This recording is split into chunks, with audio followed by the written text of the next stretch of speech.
اب رمضان شریف بھی آ رہا ہے، اور آپ کو معلوم ہے ہم نے رمضان میں پڑھائی رکھی ہے، چھٹیاں نہیں رکھی۔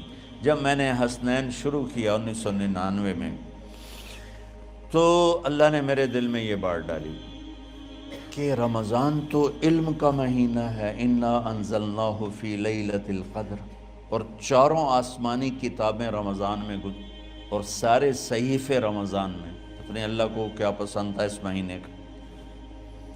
حضرت ابراہیم علیہ السلام پر چھوٹی کتابیں اتری یکم رمضان کو، حضرت موسیٰ علیہ السلام پر تورات اتری 2 رمضان کو، حضرت داؤد علیہ السلام پر زبور اتری 6 رمضان کو، حضرت عیسیٰ علیہ السلام پر انجیل اتری 12 یا 18 رمضان کو، اور اللہ کے نبی پر قرآن اترا فی لیلۃ القدر، لیلۃ القدر میں اترا۔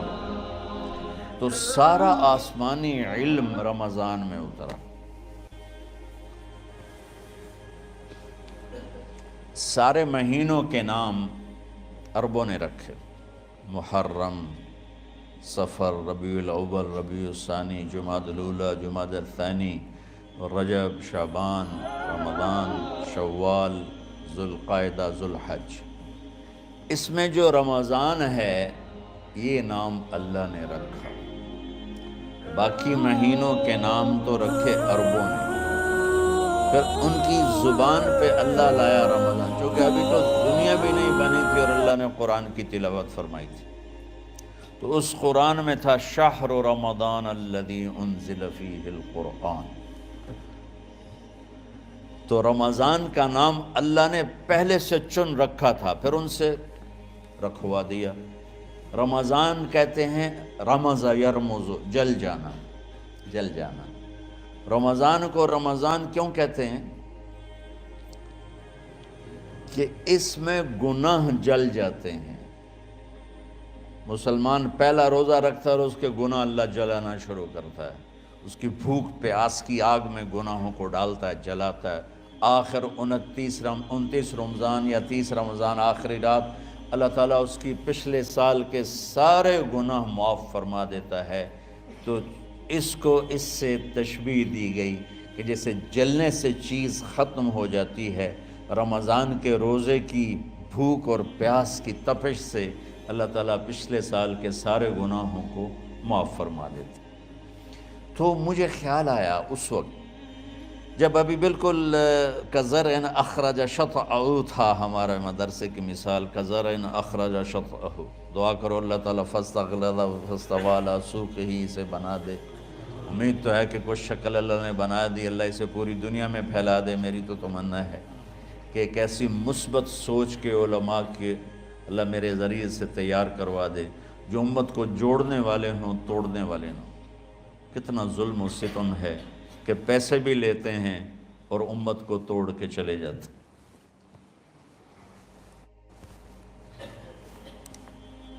میں نے ایک خطیب سے کہا تم یہ منفی تقریریں کیوں کرتے ہو، تم مثبت کیوں نہیں کرتے؟ تھوڑی چیزیں ہیں بتانے کے لیے لوگوں کو جس پر سارے مسئلے، سچ بولو، کون سا مسئلہ کس کے خلاف کہے گا، محبت کرو، کس مسلک کے خلاف ہے یہ بات، ماں باپ کی خدمت کرو، رزق حلال کماؤ، شراب سے بچو، زنا سے بچو، جوئے سے بچو، سود سے بچو، رشوت سے بچو، جھوٹ سے بچو، ظلم سے بچو، ماں باپ کی نافرمانی سے بچو۔ یہ کتنی باتیں ہیں جو امت کو بتانے کی ضرورت۔ کہنے لگا یہ پھر پیسے نہیں لبدے، پیسے ہی اس گل دے لبدن کہ آج تسی فلانے آندہ توا لین بجامنا، اگر میں توا نہ لگاؤں تو میں تو نہ پیسے نہیں دے میں۔ تو یہ اس وقت سٹیٹس ہے، تو کیا پیغام جائے گا؟ تو اللہ تعالیٰ آپ کو مثبت بنائے۔ رمضان میں چونکہ سارا علم اترا تو مجھے خیال آیا کہ ہمیں رمضان میں چھٹی کرنا تو ایک ایسی عادت ہے، کوئی سنت تو ہے نہیں، تو مجھے رمضان میں پڑھائی کروانی چاہیے، چاہے تھوڑی ہوگی، روزے کی بھوک بھی ستائے گی اور رات کے جاگنے کی وجہ سے نیند بھی ستائے گی، لیکن اس میں ایک لفظ سینکڑوں لفظوں پہ بھاری ہوگا غیر رمضان۔ تو میں کراچی گیا اور مفتی تقی صاحب دامت برکاتہم سے سب سے پہلے جا کے مشورہ کیا کہ حضرت میں چاہتا ہوں کہ رمضان میں چھٹی نہ ہو، پڑھائی ہو۔ اس وقت رمضان سردیوں میں تھا، تو وہ بڑے خوش ہوئے، کہنے لگے یہ تو بہت اچھی بات۔ اصل میں ہمارے اکابر نے رمضان میں چھٹیاں اس لیے رکھی تھیں کہ سارا سال تو عبادت ہوتی ہے بالواسطہ، پڑھنا پڑھانا عبادت ہے ایک واسطے کے ساتھ، اور روزہ، نفل، تہجد، تلاوت یہ عبادت ہے بلا واسطہ۔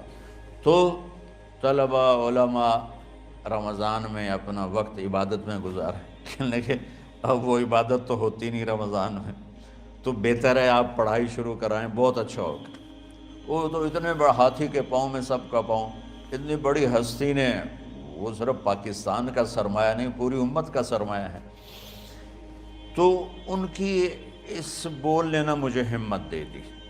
تو پھر میں نے یہاں آ کر اس وقت یہ پہلی جماعت مولوی عدنان صاحب کی اور مولوی مسعود صاحب اور کچھ انتقال کر گئے رحمۃ اللہ علیہ، یہ تھے، تو ہم نے رمضان میں سبق شروع، اس وقت ذرا میری ہمت تھی تو میں رات کو پڑھاتا بھی تھا، بیان بھی کرتا تھا، اب تو یہی میں اتنی مشکل سے بول رہا ہوں۔ تو ہم نے رمضان میں شروع کی کہ یہ رحمتوں کا مہینہ، ہر چیز کی برکت کا مہینہ، ہر شے کی اللہ کی طرف سے فراوانی اس میں ہے، علم کی بھی، ہدایت کی بھی، رزق کی بھی۔ غریب سے غریب آدمی بھی سموسے بنا کے بیٹھا ہوتا ہے، پکوڑے بنا کے بیٹھا ہوتا ہے، اور دسترخوان پہ ایک کی بجائے 3 چیزیں پڑی ہوتی ہیں، چاہے رمضان کے بعد سب کے پیٹ خراب ہوں، ایک واری تک کھانے دی تباہی پھیر دیں۔ روزے کا مقصد ہی فوت ہو جاتا ہے۔ روزہ تو ہوتا ہے بھوک کے لیے، پر وہ اتنا کھاتے ہیں کہ سحری کا کھانا افطاری تک ہضم نہیں ہوتا، اور افطاری کا کھانا سحری تک ہضم نہیں ہوتا، پر انہیں دونوں کا ہی کھانا ہے۔ کہتا بھوک نہ لگے، بھوک نہ لگے، وہ بھوک لگنے کے لیے تو روزہ ہے۔ ایک تو یہ جسم کو صاف کرتا ہے، دوسرا غریبوں کی غربت کا احساس پیدا کرتا ہے کہ جو بھوک تو آج برداشت کرتا ہے، غریب روزانہ یہ بھوک برداشت کرتا ہے۔ تو اللہ کے غریب بندوں کی خدمت کر، ان تک اپنے مال پہنچا، اپنا اللہ نے دیا ہے تو ان کو بھی اس میں شریک کر، قبر میں لے جائے گا۔ تو اللہ تعالیٰ نے میرے دل میں یہ ڈالا، تو ہم نے تعلیم رمضان میں شروع کی، کیونکہ قرآن رمضان میں اترا، انجیل رمضان میں اتری، زبور رمضان میں اتری، تورات رمضان میں اتری۔ پھر اللہ نے اس مہینے کا نام خود رکھا شہر رمضان، شہر رمضان۔ اس میں شب قدر رکھی، اس میں رات کی ایک نماز۔ اچھا، پہلی امتوں پہ روزہ فرض تھا افطاری سے افطاری، افطاری سے افطاری، بہت شدید تھا، 24 گھنٹے کا روزہ، بس افطاری کے بعد آنکھ لگ جاتی تو روزہ اگلا شروع ہو جاتا تھا۔ تو ہم پر بھی پہلے ایسے ہی روزہ اترا، افطاری سے افطاری۔ تو ابن سرمہ رضی اللہ تعالی عنہ اونٹ چرانے والے تھے، وہ شام کو لوٹے تو بیوی سے پوچھا کوئی افطاری کا سامان ہے؟ انہوں نے کہا ہے تو نہیں، میں کہیں سے لے آتی ہوں۔ وہ گئیں افطاری کا کوئی سامان لینے، ان کو تھوڑی دیر ہو گئی اور ان کی آنکھ لگ گئی، تھکے ہوئے تھے، سورج ڈوب گیا۔ جب وہ آئیں تو ان کا ہائے سرمہ تو ہلاک ہو گیا۔ کہ کیا ہوا؟ کہ اگلا روزہ شروع ہو گیا کیونکہ تیری آنکھ لگ گئی۔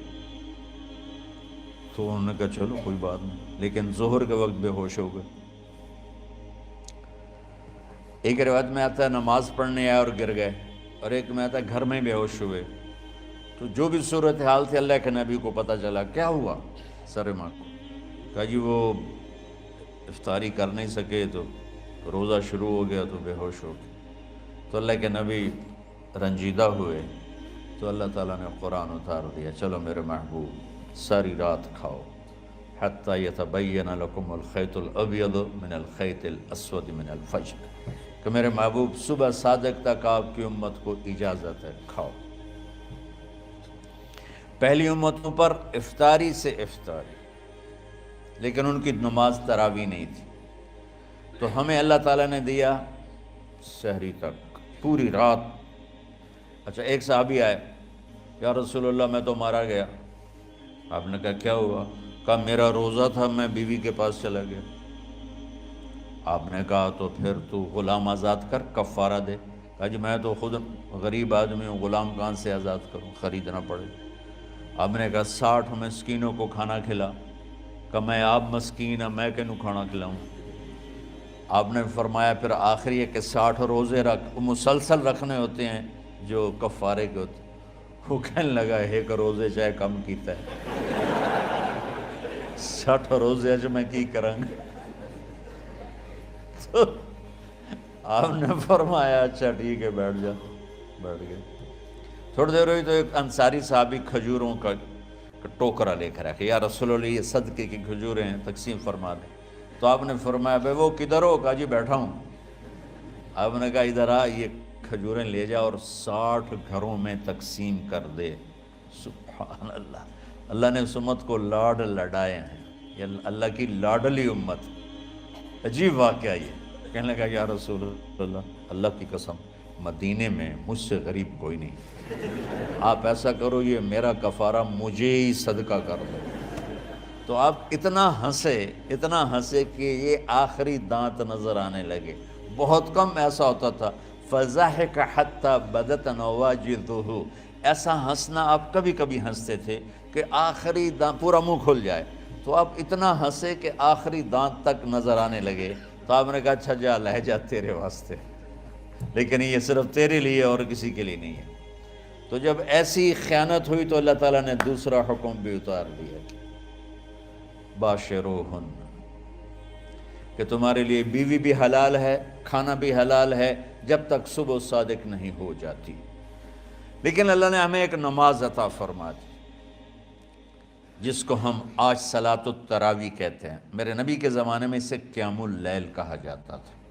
تراویح کا نام کب پڑا اس کا تو مجھے پتہ نہیں، کہیں نہ کہیں لکھا ہوگا، لیکن صحابہ کے دور میں اس نماز کا نام تھا قیام اللیل۔ اس لیے حضرت عائشہ رضی اللہ تعالیٰ عنہ کی روایت ہے جس سے 8 رکعت والے حضرات استدلال کرتے ہیں کہ رمضان اور غیر رمضان میں اس کو امام بخاری نے قیام اللیل کا ہی عنوان دیا ہے۔ آپ نے 11 رکعت سے زیادہ نماز نہیں پڑھی۔ ایک ضعیف روایت میں ہے کہ آپ نے 3 دن پڑھائی نماز، یہ تو صحیح روایت ہے۔ کتنی رکعت پڑھائی؟ تو ایک ضعیف روایت میں ہے کہ 20 رکعت پڑھائی۔ اچھا ضعیف روایت سے عبادت ثابت نہیں ہو سکتی، حکم شرعی۔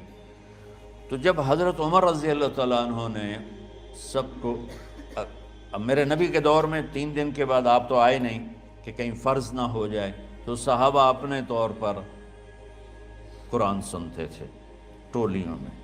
صدیقی دور میں 2 سال وہ فتنوں میں گزرا، تو اس میں بھی اسی طرح چلا کہ ٹولیوں میں ہوتے تھے۔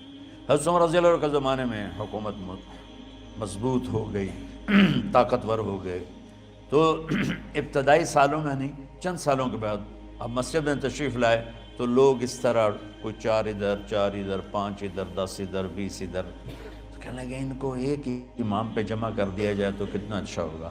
تو آپ نے سب کو اکٹھا کیا اور ابی بن کعب رضی اللہ تعالیٰ عنہ کو امام بنایا اور سب کو ایک نماز پہ جمع کر کے 20 رکعت کا حکم عطا فرمایا۔ تو حضرت عمر کا یہ عمل اس حدیث کو مضبوط کر دیتا ہے کہ چونکہ میرے نبی نے کہا علیکم بسنتی و سنت الخلفاء الراشدین من بعدی، کہ میری اور میرے خلفاء راشدین کی سنت پر مضبوطی سے عمل کرنا۔ تو حضرت عمر کا جو 20 رکعت طے کرنا ہے، اگر ان کا اپنا اجتہاد ہے تو بھی ہمارے لیے عمل کے لیے کافی ہے، اور اگر ان کو یہ یاد ہے کہ میرے نبی نے 20 پڑھی تھیں تو اور زیادہ اچھی بات ہے۔ لیکن بہرحال جو 8 پڑھتا ہے ہمارا اس پہ بھی کوئی اعتراض نہیں، چونکہ وہ بھی حدیث کے ساتھ بات کرتا ہے، اور باقی پوری امت 20 پڑھتی ہے ان پر بھی اعتراض نہیں۔ میں ایک جگہ سے گزر رہا تھا، نماز کا وقت ہو گیا، اہل حدیث کی مسجد تھی، میں وہاں نماز پڑھنے چلا گیا تو ایک بہت بڑا اشتہار لکھا ہوا تھا، 20 تراویح ثابت کرنے والے کو 5 لاکھ روپے انعام۔ کہ کس قدر بے وقوفی ہے اور کس قدر احمقانہ یہ امت کی باتیں ہیں کہ 20 تراویح، سینکڑوں سال سے امت کا عمل 20 تراویح آ رہا ہے۔ تراویح کا نام جو پڑھا مجھے یوں لگتا ہے کہ اہل مکہ، یعنی اہل مکہ جو تھے نا، وہ 4 تراویح پڑھ کے ایک طواف کرتے تھے، تو وہ آرام کے لیے ہوتا، ترویحہ آرام، تھوڑی دیر کا آرام، تو 4 تراویح کے بعد ایک طواف کرتے تھے۔ وہ چھوٹا سا طواف 10 منٹ میں ختم ہو جاتا تھا، اور پھر 4 تراویح پڑھتے تھے، پھر طواف کرتے تھے، پھر 4 پڑھتے تھے، پھر طواف کرتے تھے۔ یہ صحابہ کے تھوڑے بعد کے دور کی بات۔ تو مدینے والوں کو پتہ چلا کہ مکے والے تو یہ کرتے ہیں، وہ کہنے لگے اساں کی کریے؟ انہوں نے کہا اسی 40 تراویح پڑھیں گے، 40 رکعت، وہ 40 رکعت پڑھتے تھے۔ تو نوافل میں کوئی سختی نہیں کہ بھائی 8 سے زیادہ نہیں پڑھنی، بدعت ہو جائے گی، اور 20 پڑھنا بدعت ہے، یہ سب جہالت کی بات ہے۔ اور یہ 8 پڑھ رہے ہیں یہ غلط ہے، یہ بھی حماقت کی بات ہے۔ جو صحیح حدیث سے دلیل پکڑ کے کوئی عمل کرتا ہو تو بھائیو اس سے بحث نہ کیا کرو، مناظرہ نہ کیا کرو، یہ بہت نادانی والی بات ہے۔ اور امت کا خلق لاکھوں کروڑوں انسانوں کا ایک عمل پہ جمع ہونا، یہ بذات خود اس کی طاقت کی ایک دلیل۔ اور حرمین جب سے میرے رب نے، حضرت عمر نے 20 رکعت شروع کی، آج تک وہاں بھی ساری مساجد میں 8 رکعت تراویح ہوتی ہے، لیکن حرمین کی مسجد میں 20 رکعت، ادھر بھی ادھر بھی۔ اور یہ جو وہ وہاں ختم قرآن پہ دعا نہیں مانگی جاتی، یہ کس کا عمل ہے؟ حضرت عثمان کا۔ حضرت عثمان نے اپنے دور خلافت میں تراویح پڑھانے والے سے کہا جب قرآن ختم کرو تو دعا کرنا۔ وہ کہنے لگے جی کیا دعا کروں؟ کہ جو تیرے دل میں آیا کرنا۔ تو ختم قرآن کی رات تراویح کی آخری رکعت میں من الجنت والناس کے بعد دعا کے لیے ہاتھ اٹھانا، یہ حضرت عثمان رضی اللہ تعالیٰ عنہ نے اس کو زندہ فرمایا۔ اور امام دعا کرتا تھا 1 منٹ، 10 منٹ، 20 منٹ، جتنے بھی، اور پیچھے لوگ آمین کہتے تھے۔ وطر کی جماعت نہیں ہوتی تھی، وطر کو باجماعت حضرت مولا علی رضی اللہ تعالیٰ عنہ نے شروع کی کہ وطر کو بھی باجماعت پڑھا جائے۔ تو یہ ان کی سنت ہے کہ وطر کو باجماعت پڑھا گیا۔ تو اب یہ لہٰذا یہ سارے سنت جو کام